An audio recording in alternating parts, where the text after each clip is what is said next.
العين الإماراتي يؤكد استمرار رامي ربيعة الموسم المقبل ويغلق باب عودته للأهلي. هيرفي رينارد يرحل عن تدريب منتخب السعودية باتفاق مشترك، مع مطالب جماهيرية بالتعاقد معه في الأهلي.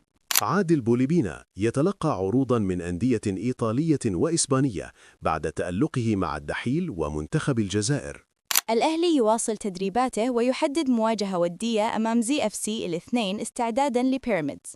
الأهلي ينفي توتر غرفة الملابس مع المدرب الدنماركي يستروب ويؤكد استقرار الأوضاع.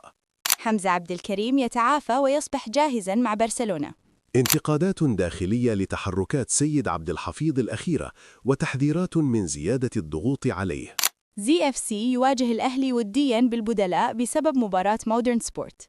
الزمالك يتأهل لنهائي الكونفدرالية ويستهدف جائزة 4 ملايين دولار رغم أداء ضعيف أمام شباب بلوزداد.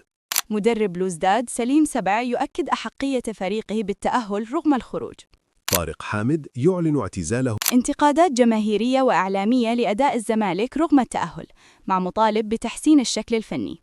كريم ذكري يؤكد سيطرة بلوزداد على المباراة ويشيد بحسام عبد المجيد والمهدي سليمان.